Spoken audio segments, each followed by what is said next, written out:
Gak usah dipikirin. Kalau Anda mau sharing atau tanya jawab, silahkan, boleh, silahkan. Kurang enggak, cuman ini apa namanya, saling sharing itu kan nggak salah ya, Nggak salah, betul. bukan berarti gini loh, maaf ya, bukan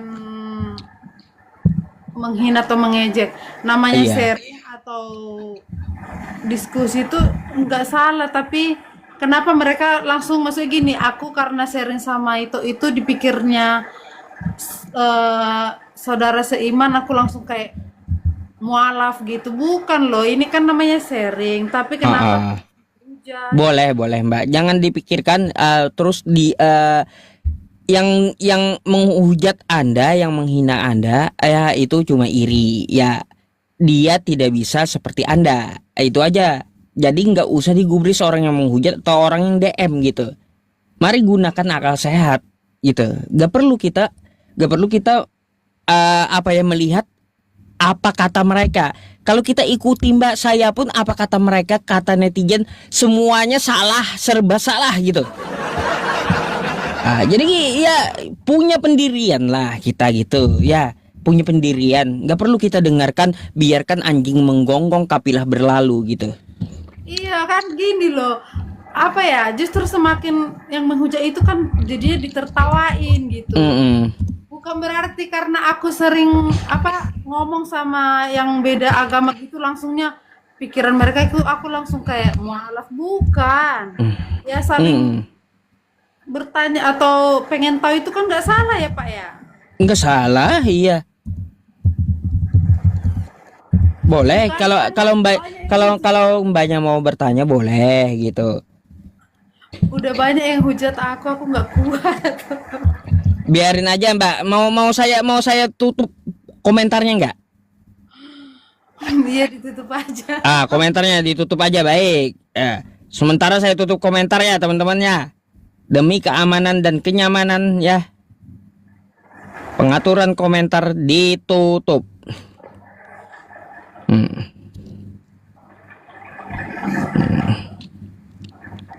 Tuh kan banyak langsung yang ini apa Kayak gimana sih cara nutupnya? peraturan Pengaturan apa lagi? Pengaturan komentar. itu dipilih hidupin atau matiin. Gitu ya. Nah, biarkan ya mereka. Biarkan. Silahkan.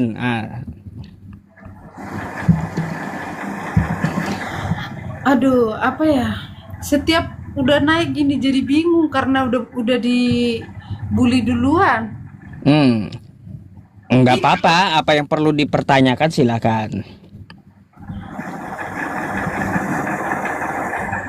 apa sih cara ngomongnya nggak ini aku.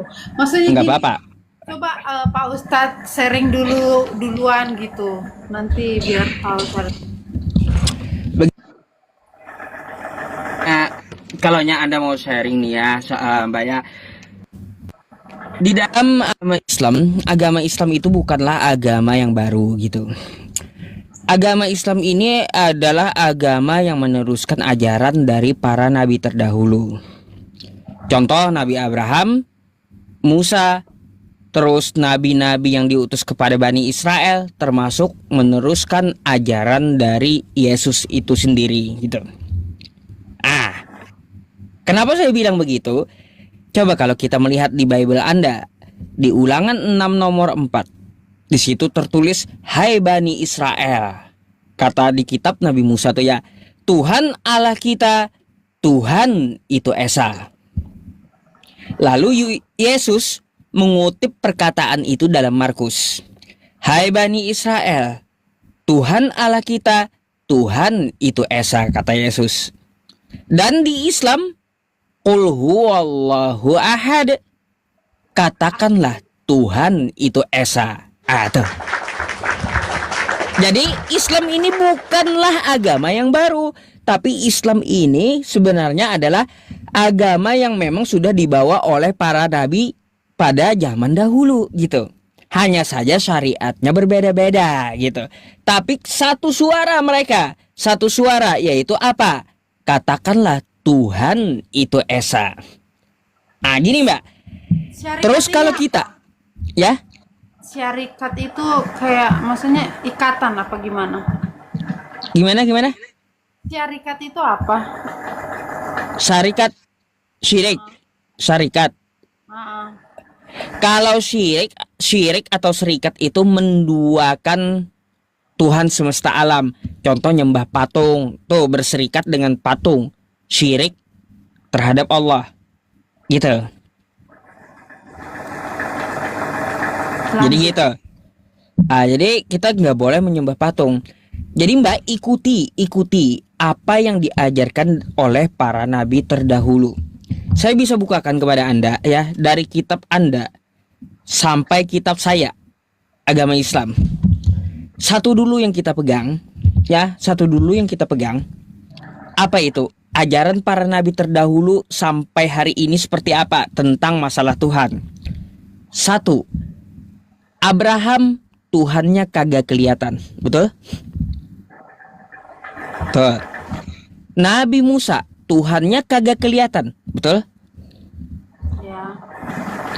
Terus Islam Tuhannya juga kagak kelihatan, betul nggak? Bahkan ya kalau kita melihat di dalam Keluaran 33 nomor 20 Perjanjian Lama, tidak ada yang dapat melihat wajah Tuhan. Kalau melihat wajah Tuhan, maka dia akan mati. Jadi Tuhan gak bisa dilihat. Lalu apa yang dikatakan oleh Yesus di zaman Yesus? Di zaman Yesus ya Mbak ya, di Yohanes, ya nih saya bukakan aja langsung ya, biar nggak dikira berasumsi gitu.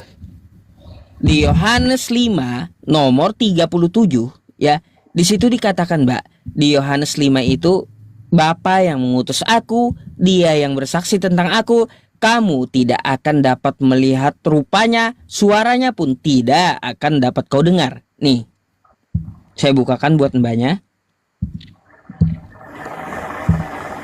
Nah, Anda perhatikan di sini.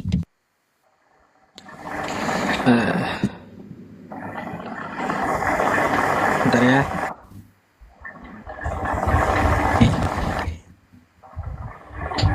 Nah, Mbak. Nih, Yohanes 5 nomor 37. Apa yang dikatakan oleh Yesus? Bapa yang mengutus aku, dialah yang bersaksi tentang aku. Kamu tidak akan pernah mendengar suaranya, rupanya pun tidak pernah kau lihat. Jadi Tuhan itu nggak akan kelihatan gitu Mbak. Sama dengan Al-Quran nih ya. Al-Quran